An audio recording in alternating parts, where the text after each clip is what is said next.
Genesis 24 talks about seeking God's guidance in everything. Lahat, ano mang gagawin nyo, ano mang desisyon nyo, ano mang iisipin ninyo, lahat kailangan natin ng guidance ng Panginoon. Pero there are three major decisions in our lives that we need to seek God guidance. Merong major decision tayo sa buhay na talagang kailangan natin ng guidance ng Panginoon.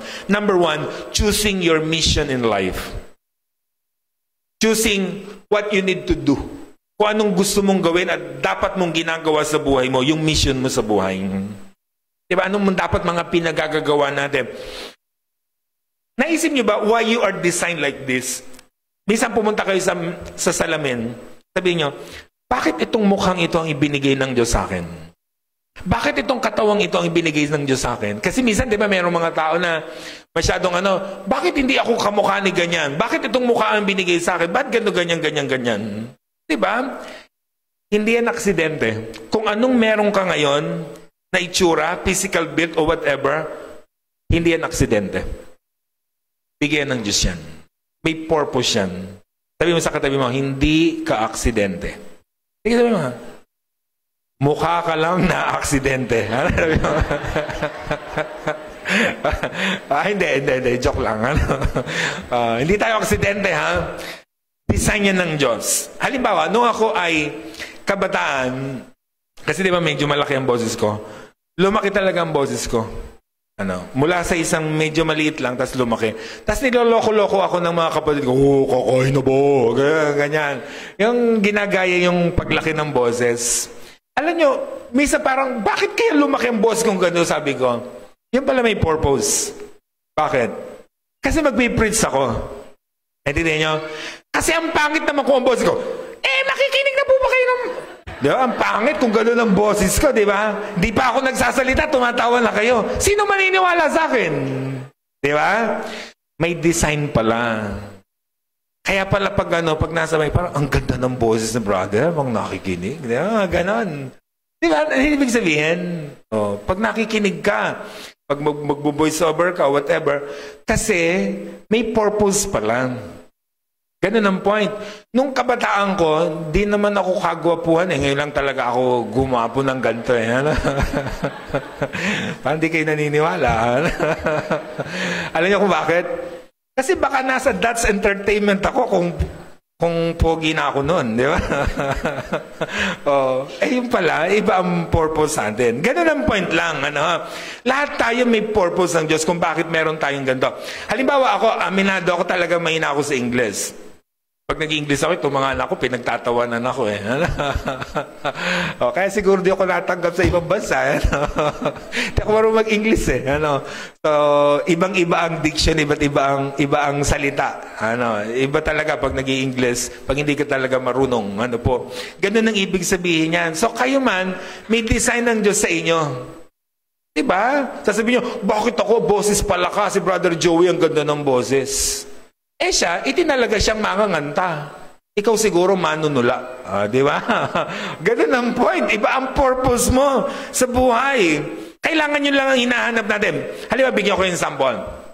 Halimbawa, ako isang inventor. And I invented this. Alam nyo kung para saan to? No. Kasi ako lang ang nag-invento nito. Ngayon, alam lang natin na ito'y ginagamit pang sermon. Pero halimbawa, hindi nyo alam, ako lang kasi ang nag-invento. Sino lang ang nakakaalam kung para saan to? Ako lang. Kasi ako nag-invento nito. At ibig sabihin, who created you? God. Sino lang ang may alam kung para saan ka? Ang Diyos. Kaya napakahalaga, we seek God's guidance to know our mission in life. Kasi siya lang ang nakakaalam kung para saan tayo at kung anong gamit natin. Kaya always read your manual. Ito yung manual natin. Diba? Lahat ng kasangkapan natin, mga kapatid, na binibili, may manual yun. Bibili ka ng washing machine, may manual yan. Bibili ka ng cellphone, may manual. Ano mga appliances na bibili mo, may manual. Para kung paano bubuhayin, paano papatayin, paano paandarin, paano ganyan. So to know kung anong purpose, kung paano gamitin yon, basahin mo yung manual. Gusto nyo malaman kung para saan kayo? Always read your manual. To seek God's guidance. Di ba?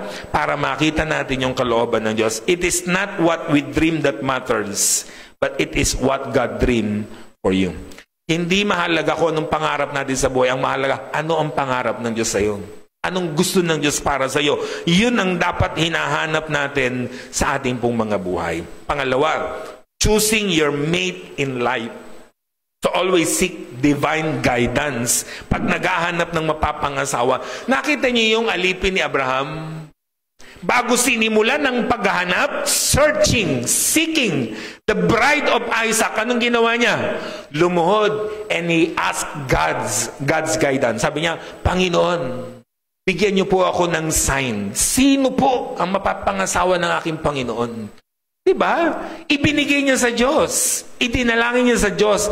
Humanap siya ng guidance. Yun ang dapat ginagawa natin. Diba? Sa paghahanap ng mapapangasawa, kung ang design mo ay mag-asawa. Kasi meron talagang tao na ang design hindi makapag-asawa. Kaya ng iba natin dito, ang dami-dami, si Alma.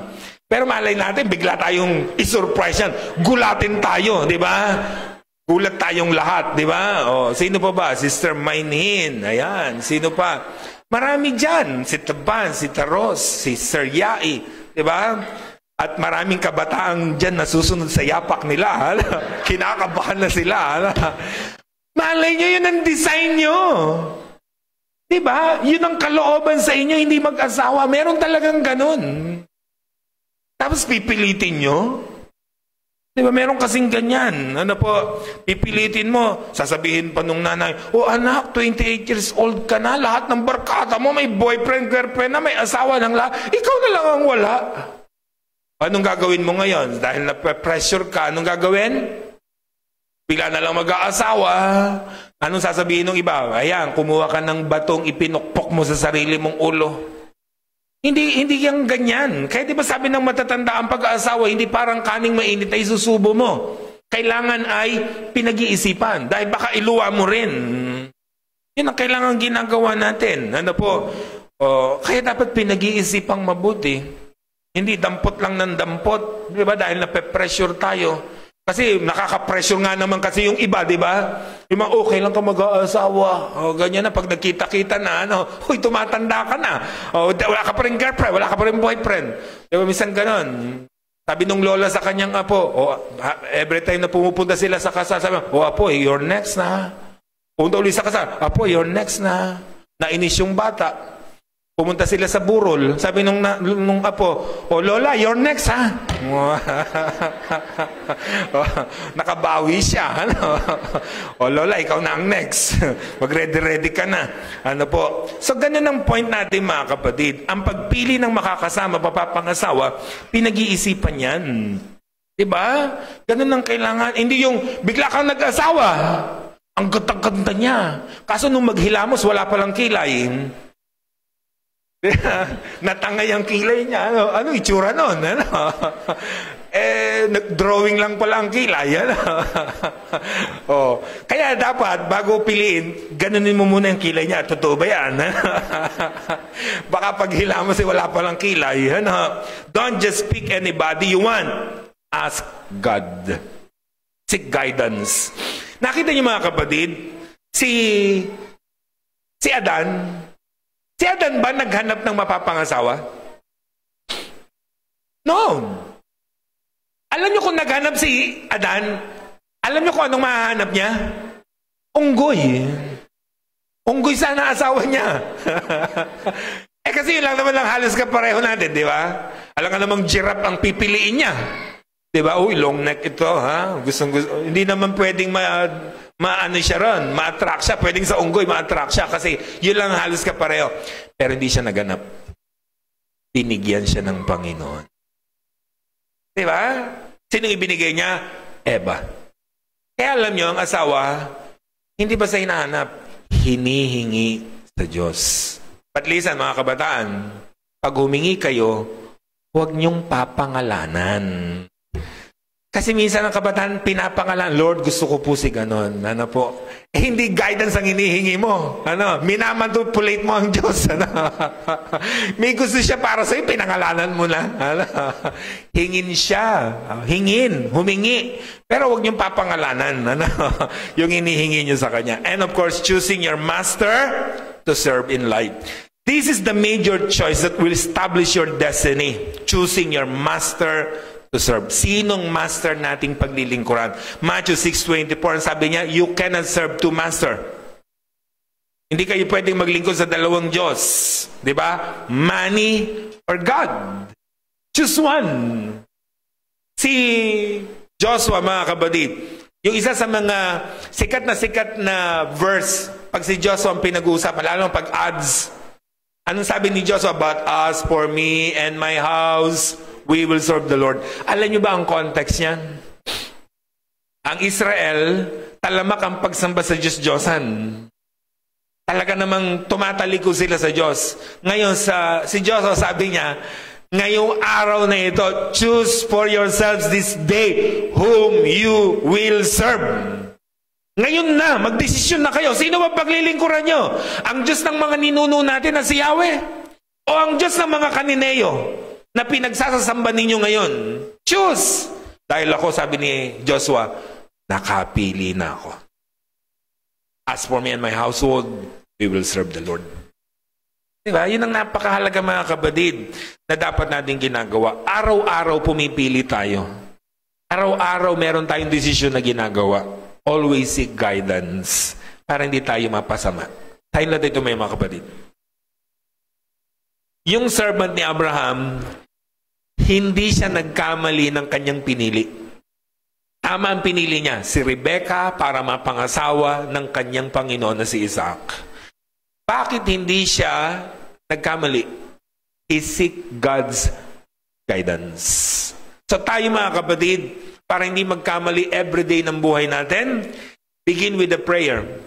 Lagi nating simulan ng buhay natin sa panalangin and always seek divine guidance. Para bawat sasabihin, gagawin, desisyon natin, laging maging tama.